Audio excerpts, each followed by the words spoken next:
caped Crusader impales a spy with a sword.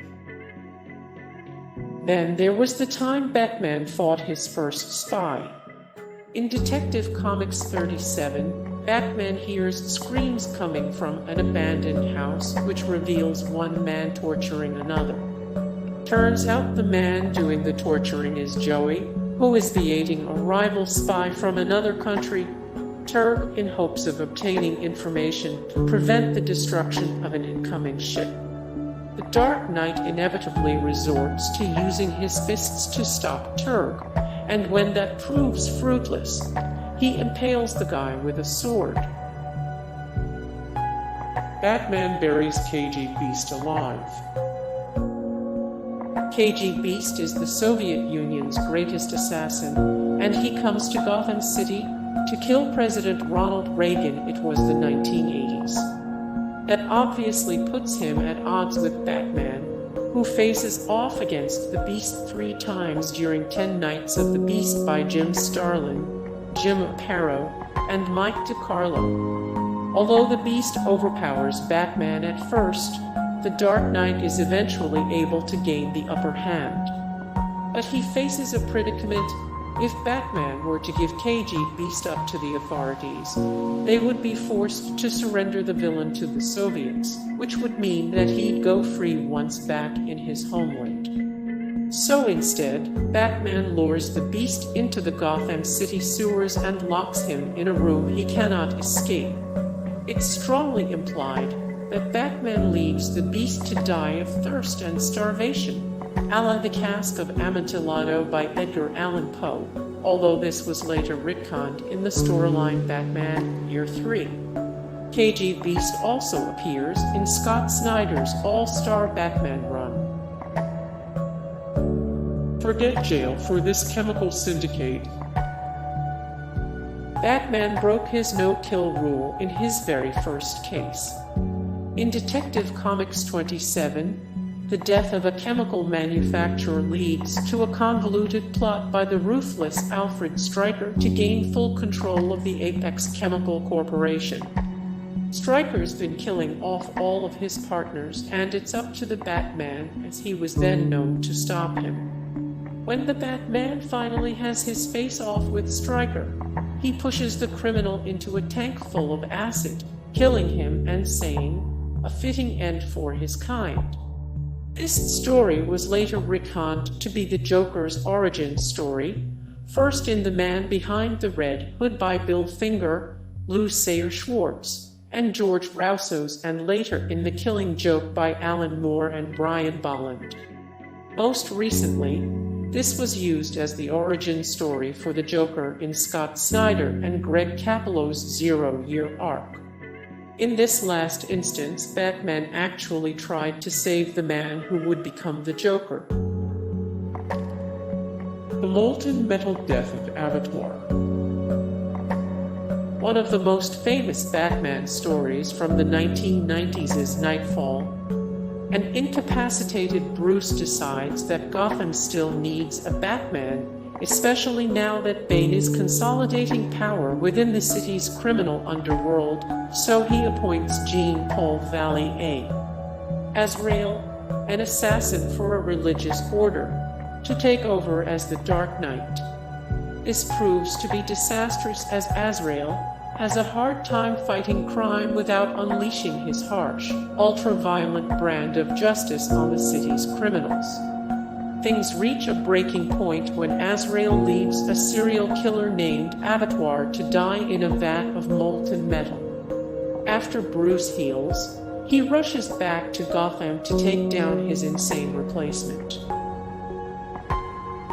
Nightmare versions of Batman murder pretty much everyone.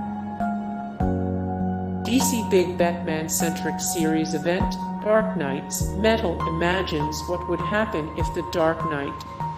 This series dedicates an entire multiverse to these nightmare versions of Batman. Whether driven mad by loss or defeated by one of his foes, the Batmen from the Dark Multiverse are twisted reimaginings of the already murderous caped Crusader. In one issue, Batman snaps, the Joker's neck is infected with Joker toxin in the process. He then goes on a murder spree, killing off every member of his family and the Justice League. Though actually, Batman kills off the Justice League in pretty much every one of the nightmare scenarios. The Monster Man is hanged. Hugo Strange, who debuted in Batman's earliest Detective Comics adventures, returned in the pages of Batman Ball. One with an all-new master plan. Using a special growth serum, the mad scientist turns patients from an asylum into monster men raging giants bent on destruction. Batman gets word of this. He decides to get on the Batplane and stop Strange's henchmen from transporting one of the monsters to Gotham City. Batman, who loves guns in his early days, uses a machine gun to shred through the henchmen's truck, causing them to crash. Then he captures the Monster Man by tying a rope around his neck and hanging him from the Batplane. So yeah, Batman flies his fancy plane around with the corpse of his enemy suspended a few feet below. The Bat Devil meets a gory end. In an alternate future, Bruce Wayne dies and his son, Damian, takes over as a new kind of Batman. A version, however, who has sold his soul to the devil to keep Gotham City safe in a post-apocalyptic world covered in fire. New villain known as the Bat Devil arrives in Gotham, claiming to be the Antichrist, who will bring about Armageddon in the city. Damian goes to face the new bad guy. The Bat Devil seriously underestimates Damian by thinking that he adheres to the same moral code as his dad, though. Damian makes short work of the Bat Devil, cutting him open so that his guts spill out and then snapping his neck. It's probably the most gruesome murder in any of the Batman's long history of killing. That time, he burned some criminals alive, then had sex next to their corpses. Legendary comic author Frank Miller is known for many things, but subtlety isn't one of them. Although he redefined Batman for a new generation with The Dark Knight Returns, his later Batman stories really suffered from a decidedly fascist take on the vigilante. Nowhere is this more obvious than in All-Star Batman and Robin, The Boy Wonder, which was drawn by Jim Lee.